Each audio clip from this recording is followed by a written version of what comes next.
I'd like to say hello and welcome to the Wordlover podcast. Hello. This is where we discuss how faith and life intersect, where theology and everyday living are brought together by asking the real questions that everybody has, such as the ones we previously discussed as, are tattoos sinful and should Christians cuss?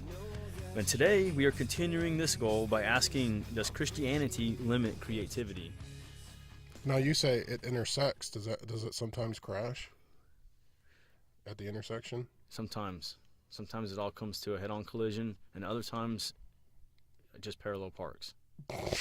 All right, so what is our topic today? Is does Christianity limit creativity? That's not it at all. It's creativity. All right, let's talk. Go ahead. Go. And but I like to rephrase that. I started off as, does Christianity limit creativity? And I asked that for a particular reason, is because I think there's this idea out there that a Christian label sort of like takes away from the creative aspect of an individual. But I'd like to start off by asking, does all creativity come from God? Yes. Are you sure about that? Probably. Absolutely, probably. Absolutely, probably. That is like a 50-50 chance. But I was like, let me ask this question: is it all creativity coming from God, or is it the ability to be creative that comes from God? I actually think it's the last one. It's the ability to create that comes from God, while the mode of expression could and should have parameters set around it, which is what the Christian lifestyle should be doing for every individual. So it's the ability to create. Every human being has that to some degree, but it's what you choose to express that in is where we have to be able to set things up and judge right and wrong, good and bad. What is an example of a way that you could not be creative? Well, you can be creative in anything. Right, but you're saying that there's a negative aspect to it. What is that? Well, it's just you can be creative in, let's just say, movies and how you display stuff. You can choose to have like porn and nudity in them, or you can not have that and you can still have a creative movie. I mean, the creativity is being able to film and to cast like that. It's what you choose to depict or film in the movie is what takes away from the Christianity side of it, or whatever you want to label it as. So nudity is not Christian? Nudity? That seems like a trick question. Well, that's kind of what you just said, isn't it? Well, I would say like blatant nudity on screen isn't technically Christian, because it's straying away from the parameters in which the Bible sets up the monogamous relationship as. You're not supposed to be gawking at another woman's body if you're married. Well, what about? So it shouldn't be. So you should be able to have a little bit of decency in the film industry and say, no, let's keep them clothed and decent, so that you're not really taking away from the imagery in somebody else's mind. That's right. I forgot when God created Adam, he had an Armani suit on. Oh, no, God may have had an Armani suit on, but it says that Adam and Eve were both naked and they did not have any shame. But that was also prior to the fall. We have to take into consideration we do live on the post side of the fall, and it doesn't really matter how innocent you try to keep something on screen. It's not going to be completely that way in the minds of every individual that watches the film. Well, so whenever you're done with that topic, I want to switch it around to something else, which would be the Christian label in arts. That's what I was getting at to begin with. But you didn't say that, so I wasn't going to touch whatever you're going after. I was. Well, so do you think that a Christian movie is just? I don't know. I would tend to say that Christian movies just aren't as good as they could be because they have to follow a certain parameters. Not to say that there can be nudity and everything else, but within reason, the creative aspect is just cut off because it's not as entertaining as a movie. Like it's pushing an agenda, but movies weren't created for that. They're created for entertainment. Well, I don't know of a single movie that isn't pushing an agenda. Right, but if you any good movie, like the whole thing is, can you like adjust yourself into the movie somehow. Like, Exactly. That is the whole purpose of movies, is to get the person watching them to experience it with the people acting and all that. That's what makes a good actor well, I mean, or so actress. it's got to be relatable in some way, right? Well, it has to be relatable. Can it be too relatable and too boring? Well, I guess that depends on who's doing the acting and the production of the movie. What if Kevin Sorbo's doing the acting? Well, I mean, you have to say, you saying that anything he's in is just terrible? I mean, that's sort of like a bias going into it, unless you've seen everything that he's in. No, well, you asked an actor, and that's the first one that popped into my head. Well, who's that one that used to play the Superman on the Dean TV? Cain. Yeah, because he's in that same one, God's Not Dead, Yeah, how is he portrayed, as a villain. and what happens to him? Well, nothing. He doesn't really come to any conclusion except for not choosing Christ at the end, but he doesn't die or nothing. If that's what you're asking. But the others Have you seen it? I don't want to be a spoiler. The others get punished for their atheism per se. The others, not the only. Well, one per se, but he's Kevin Sorbo dies, but he gets hit by a car. But it's not because he's an atheist. It's just how things worked out in the movie, and you have to see the movie to be able to put all those pieces together. But I thought was a pretty good. Well put together movie. I didn't have a problem with it. I mean, I thought it was very good. Are you a big movie buff? I am an extremely movie buff. Actually, I'm not. But the thing is, I watched the Marvel movies and all that kind of stuff too, and they're no better at acting. They just have a lot more special effects, which they would need more special effects because of the fantasy the fantasy life, or whatever you want to say, that they're trying to portray. And it's like they still have to put a human twist and their love interest and all that kind of stuff even in those things to keep people's interest, or else, I mean, it doesn't really matter. The same thing draws people in, and I think it's really the humanity side of the story. What's the name of the protagonist from God's Not Dead? Is it Josh? What? I don't know his name. The hero, the Christian, the guy that takes on everybody. Yeah, sounds about right. So this guy, they follow his storyline mostly, and they've got a bunch of subplots and whatever that don't really amount to anything but making everybody else look bad. But Josh is like, he doesn't do anything. He doesn't develop anything. He doesn't struggle. He's perfect. He doesn't struggle. He doesn't struggle. He has to choose for standing up what he believes in, and at losing his girlfriend. Oh my who he's going to get married to. I mean, there's a lot more to it than just, he doesn't struggle. And no, everything is put on the line when he's singled out in his class. He has to stand up for what he actually believes in to an atheistic professor, demanding that everybody agrees with what he's pushing down their throats, and that takes a lot of gumption. I mean, and and you do see that in college campuses. So it's not like it's out of touch with reality. Maybe to the degree that I think that it's debated with him might be. The characters are inflated to a certain point because it's a movie. Well, I understand that, but the portrayal, the whole portrayal is like this is a real thing. Isn't there like subtitles at the end of it saying all these different cases or whatever? Yeah. Has anybody researched any of them? Have you?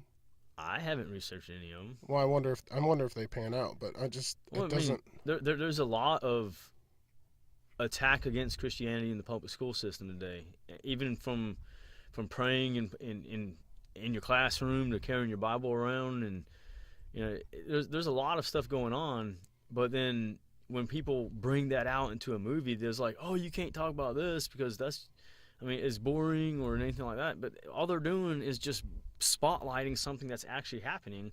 The actual story and how it goes about in the movie might be tampered or doctored because it's a movie, but what they're describing is an actual reality, and that's what they're trying to put a light on. And I think that's actually an awesome creative way to do that. And how many so-called Christian labeled movies have you seen? I tried to watch a couple, but it just didn't work out. They're so awful. Which couple? What is it? Facing the Giants. You didn't like Facing the Giants?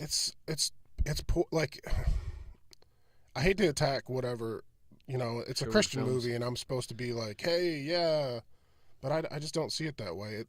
From a moviegoer, it's poor. Like from the way, like usually if you have a camera shot, it's telling the story or giving you context or something, and it's just so poorly done. Well, And it's like, I thought Facing the Giants was probably it's not their best one. Fireproof was better, was more betterly done. was better than Facing the Giants. But Facing the Giants, if you allowed yourself to be brought into the story that was going on, I don't see how you couldn't help but be moved by the plot. but I can't. Now their first movie, Sherwood Films made a first movie, and that one is definitely poor acting, and you could tell that was their first one, low budget, everything else. It was Flywheel. Although I enjoyed that movie. Back to Facing the Giants. So if you told me about the plot and it was a Christian movie, I could tell you the rest of the story because that's how badly it's written. It's just awful. It's On like, Facing the Giants, did you know that they were going to end up having 2 babies? yes.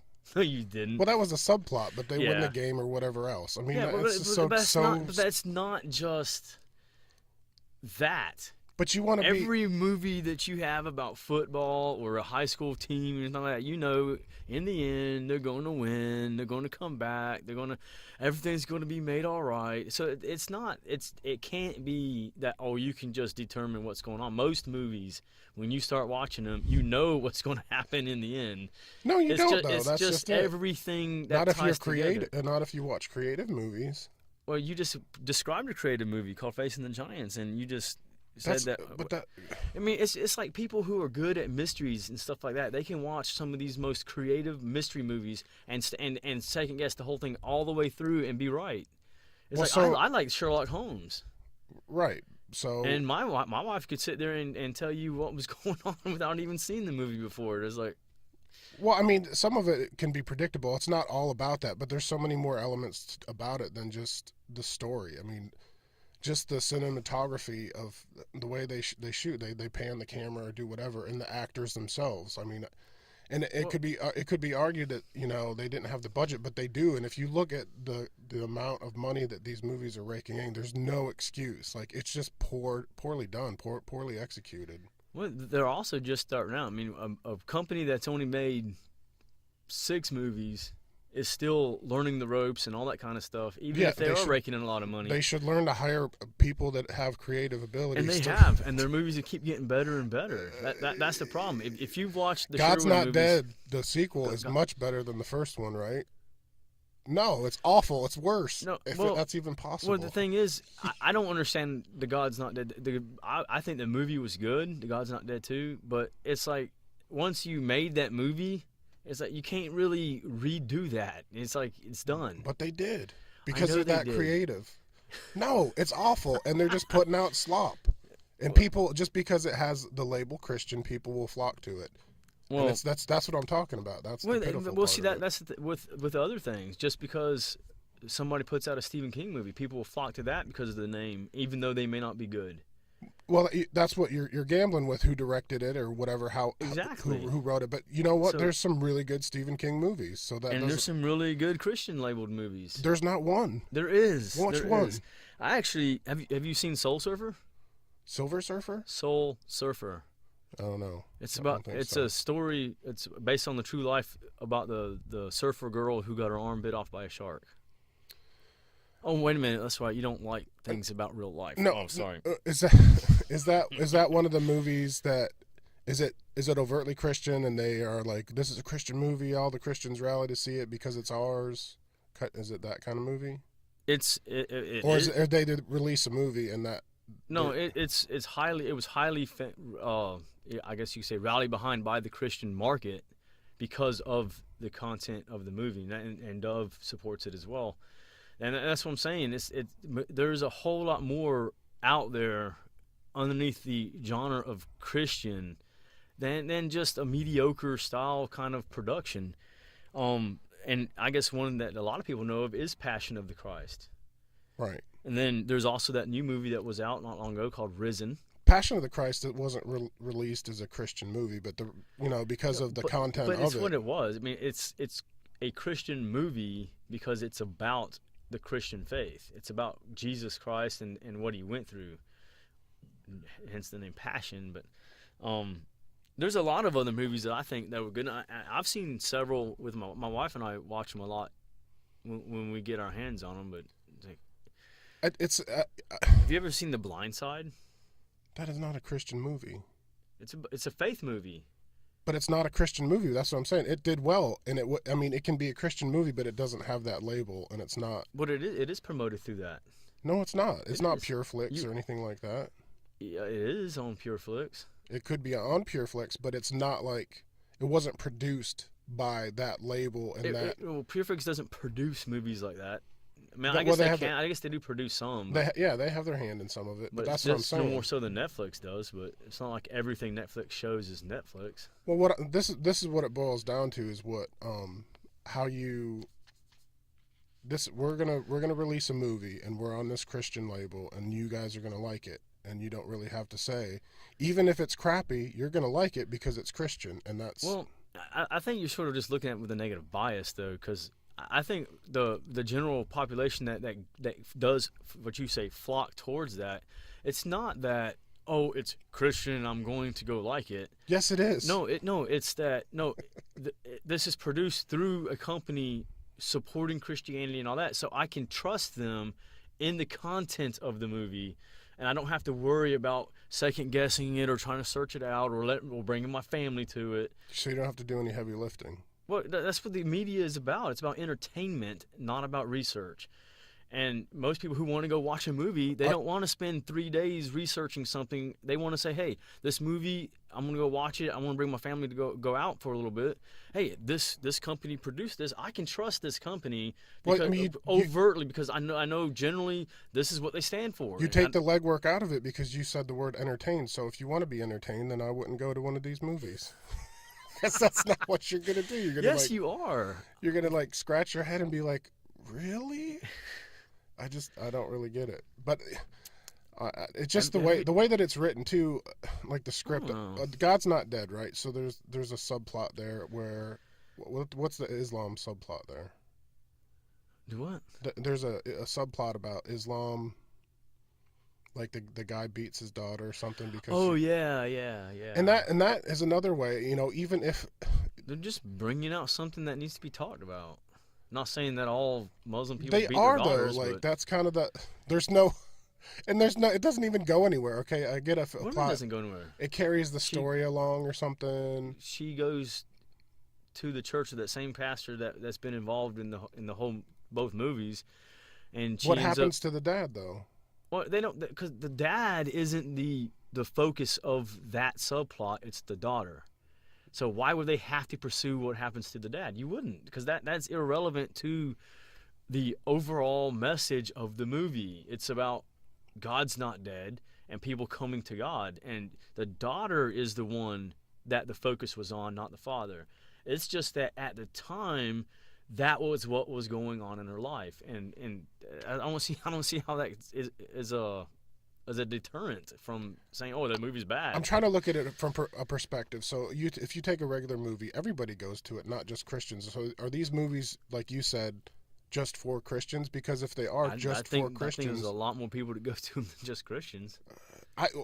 Just out of curiosity, I can't say. I mean, I don't really go to the movies. Well, I looked up. You know how Google, if you type in something, it'll auto-populate, and I typed in the forever trustworthiness of Google.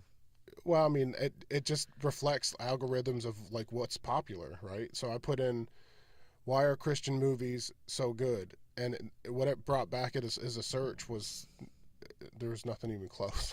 Like Christian movies suck. They're so bad. This is why they're so bad. And it's like there's not even if it was good or even decent, but there's not even that. Like it's all negative. So I don't even know who. I don't understand. I think it might be the bias of the Google search engine you're using. No, couldn't be. I don't know. Have you heard of the movie Mom's Night Out? Is that like 8 heads in a duffel bag? No. I've never heard of it. Well, that is a hilarious movie, and I would recommend that to anybody. But it's one that you would get into and you'd laugh, and Trace Atkins is in that one too, by the way. Oh my look at that. That goodness. thing just panned out. The other one doesn't do that. But anyhow, what about October Baby? Have you even heard of that? I don't know if I want to. It's a movie about a girl that was, you could say, born who was not wanted, and it goes through her life and her searching back and all that kind of stuff. And it's actually a very, very good movie. And I think it's the story behind a lot of these movies that you just have to get into them and accept that, hey, this stuff. No, I don't have to get into Well, them. if you're gonna watch, that's the problem. It's like I you go to don't- these movies. I don't have to. Like You you have. presented with the movie, and you then you have- said, "Oh, I don't have to get into it." Well, no wonder you don't like them. You're not putting I mean, yourself it's in the not. movie. It doesn't. You give it a shot, right? You give it a shot, and then you give it another shot, and then by the fourth, fifth time, or whatever, you start to realize, hey, this is just not it. Like, and you have choices. Like, you could totally see God's Not Dead, or you could see whatever the newest Marvel movie is. And honestly, like, I would not even think about going to God's Not Dead. And it's not because I'm not a Christian or I don't love God. That has nothing to do with it. But it's just But you've already got this preconceived bias. Oh, that movie's not going to be good because it has a Christian label. yeah, that's it. See, That's totally it's it. a bias that you have that I think is ill-founded. No, it's not ill-founded. It is. It's like I watched a movie at our church one time. It's called The Secrets of Jonathan Sperry, and it's a slow-moving movie, but there's a lot of them that aren't Christian that are slow-moving as well. But getting in the story, that was a wonderful story about that man's love for the people around him, and I think that kind of stuff is well worth trying to be put out there in the general populace, and it's a very creative way to get a faith message into everyday life. And I think it's wonderful in that Christianity doesn't limit the creativity. Well, does everything It just gives another alternative or another route to express your Christianity in creative stuff such as movies and music. No, that's all wrong. That is all And wrong. speaking of, since we are the word lover, I want to bring up a couple passages. I'm not going to quote them; I didn't write them down. But in Colossians 3 verses 23 to 25, I know it's talking do everything you do for the work as if you're working for the Lord. But 25 it reminds, Right, so that doesn't mean like slap something on and put his name on something that's no, like but it's mediocre at best. everything you do should be done in the best ability that you have. And for the Lord, and it says that, but also know that you're going to give an account for everything that you're doing. So, but then if you go to 1 Corinthians 10:31, we are supposed to be doing everything for God's glory. So there's this check and balance system that the Christians should be having in their life. You're supposed to do everything to the best of your ability, but it's not so that you can not speak God's name and all that, and just hope people just might think about Him. And because I think ultimately that people do that kind of stuff for their own glory. But if you speak God's name and have Jesus or speak about your faith, that you're doing it to show that you can be creative, and that all of this stuff that you're doing, it's to bring glory and point back to Jesus. And you're using every avenue that you're given, every talent that you're given to do that. You know, Philippians 4:8-9, it says, whatever is pure and lovely and noble and trustworthy, let your mind dwell on these things. And, you know, I think you can do that without having to say Jesus in everything you do. But it's like, I don't think we should be shying away from something that's labeled Christian just because we think it's going to be bad or worse.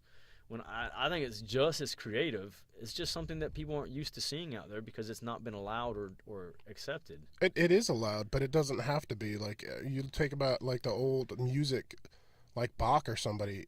I'm sure, like he's Christian, right? Yes, and if you get into the lyrics, and I mean, not the he don't have lyrics to exactly, his and that's the whole point. No, but if you get into his transcripts, he does everything for the glory of God. His music is to a rhythm of singing to God, and he makes that known. No, but if you were to listen to just the music, you would know that, right? No, not just the music. No, I'm talking about if somebody were just to listen to the music, they would know that.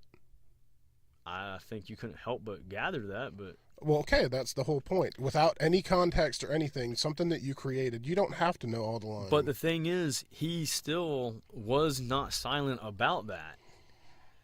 That's the thing. We have a lot of these people want to make these movies and push this moral aspect into their characters without giving the credibility towards God. And to me, that smacks of what Paul tells Timothy, that people are going to be lovers of themselves and have a form of godliness but deny the power thereof. And it's sort of like, I mean, are we crossing a line there by not wanting to merge the two, by trying to keep them completely separate? I'm not saying that it's separate. I'm saying that truth is going to point to God no matter what. So if you make a movie like what is it, Lord of the Rings, that is an awesome movie. And J.R.R. Tolkien didn't set out to like make it a Christian movie or not. But ultimately, the overarching theme of it's a redemption story. So how do you? Well, J.R.R. Tolkien wrote the books. Well, that's the same. It's the same deal, right? But he was using that mythical, enchanting storyline to get a message across to the populace. I would say that something that isn't overtly like aggressively Christian can have every much effect as witnessing on somebody as something that doesn't. Well, I'm not in disagreement to that, but I'm just saying. But that's the the Christian whole, label that you are, is though. out. Well, I'm not saying that. I have never said But that, that's what you're saying. that the creativity is not in those things. I'm saying that the Christian label should not be held up with a bias of saying that you're not as creative, that you can't, that you don't have it as good, because the whole purpose behind that label is not to say that we're better or that the other person's better. It's to say that you can trust this if you don't, as the content will line up with what you believe. Now you can go to the other things and watch them if you want. That's fine. They're creative. I actually watch a lot of the Marvel stuff. Oh, sinful. Well, but it doesn't. That's what I'm saying. It doesn't matter. I mean, you're still drawing things from it that can be good.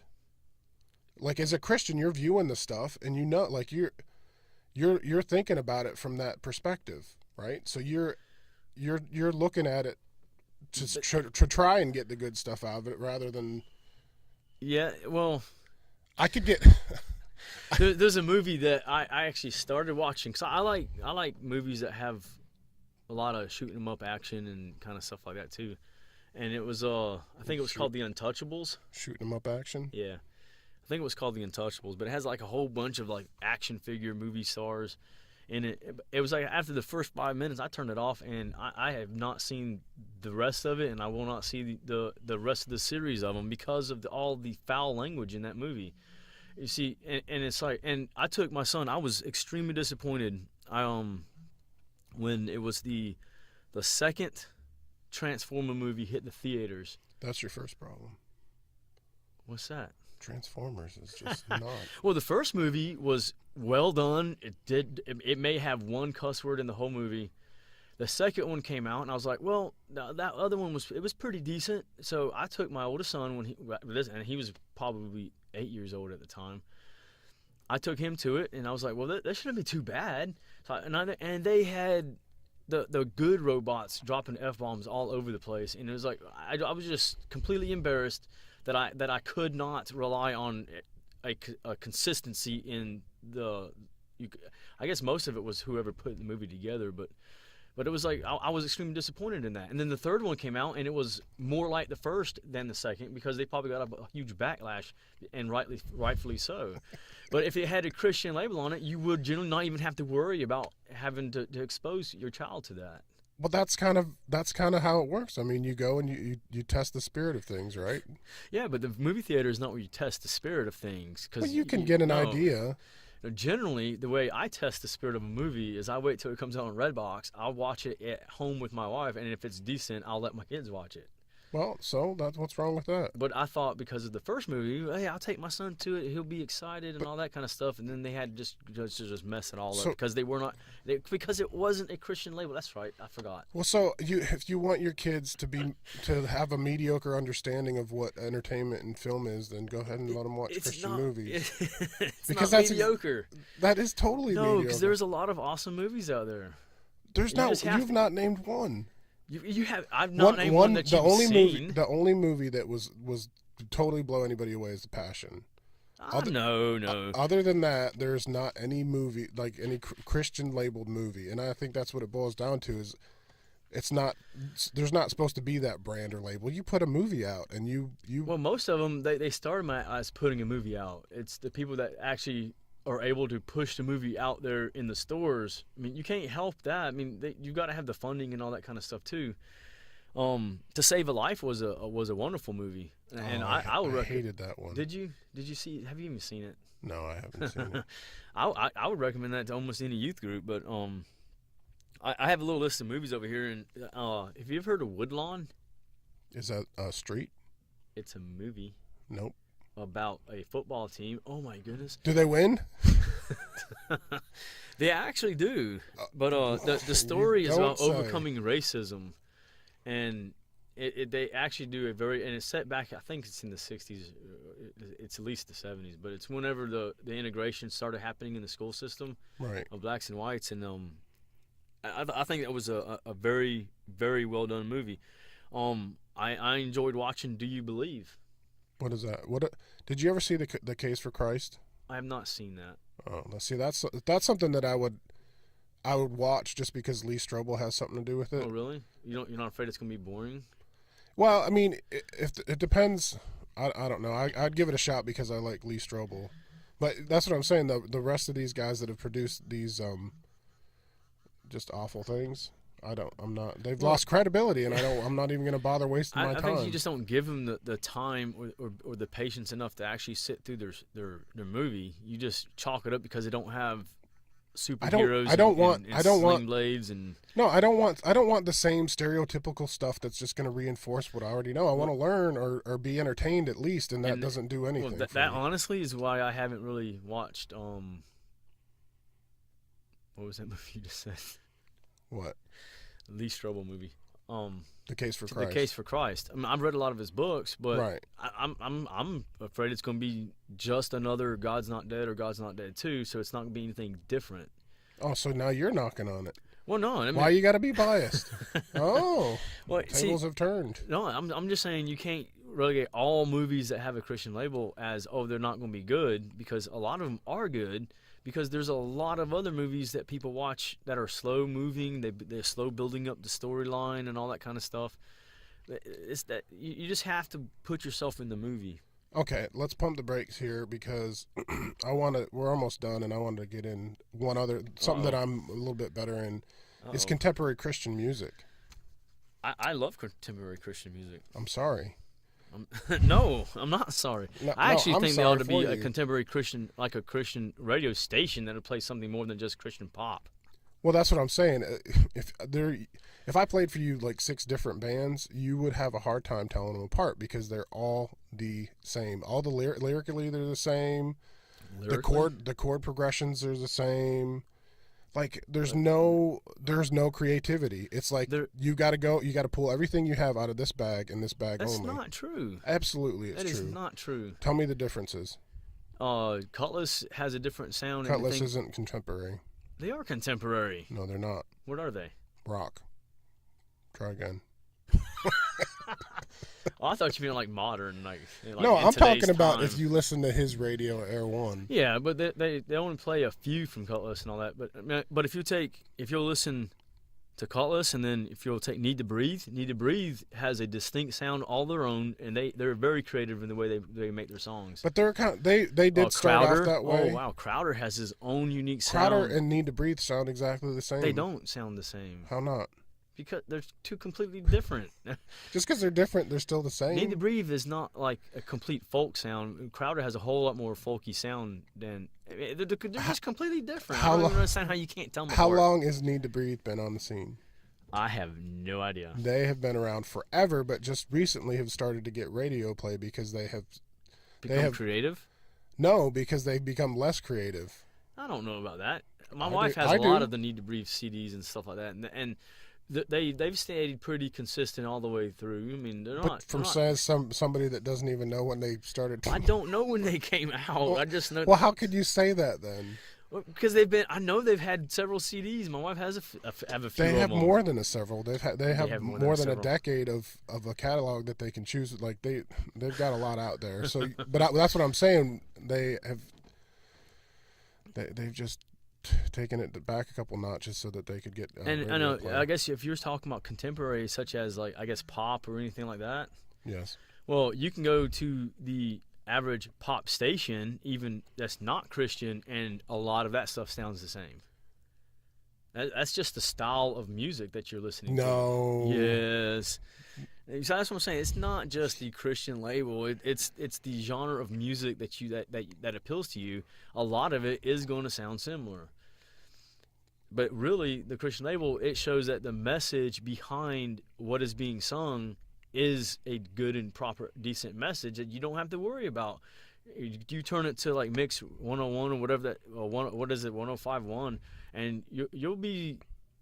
I'm sort of taken aback at some of the messages that are coming across the airwaves on that, and it's like I would not want my child sitting there listening to it. I don't want us to be sitting there listening to it. But it's got a catchy little hook in there. Yeah, but you have catchy little hooks like that in Christian music as well. But that's why I said the creativity is in all of it, but it's the ability to create is what points back to God. Can you force creativity? No. The Christian label doesn't force you. If you're trying to make something, do you usually use a blank canvas, or would you use something that already has something on it? You use a blank canvas, but don't you already use pre-made paints? Right. Okay, so everything you use is already there. Can you mix the paints together? If you want to. Do you have to use just paint? That's another creative. If you're painting, you generally only use paint. Not at all. Yes. You can use anything. You can use glue. You can use staples. You can use bubbles. Well, all of that, yeah. That's what I'm saying. And in the Christian genre of stuff, you can be creative in the music you do. It's just the message that you're promoting is That's consistent. the most important part. Okay, so there's a lot of variety in Christian music and Christian movies and all that kind of stuff. And it's not that. I think the bias really comes down to it that most people want to distance themselves from is that they have a consistent message in what they're saying. It's just not wasted time. I don't even know what to say. But anyhow, the creativity I think is in all of it. And if you're going to be creative, you must use that creativity to glorify God. You must. You absolutely have to. Yes, because if you don't, you're not doing it right. Well, I would agree with that. I would argue that creativity points to God, regardless. If it's true and you are Christ-centered, what you do is going to come out and glorify God, right? Absolutely. Being all about Christ. Well, you have been listening to the Wordlover podcast. This is James. This is Josh.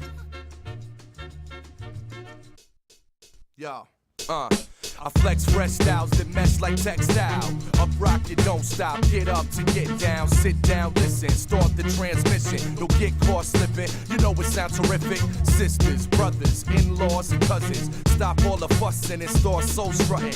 Push the button. We up in the function. So real SPs, no need for introduction. You know the steez. I spit and flow with ease. So we gonna make waves from here to overseas.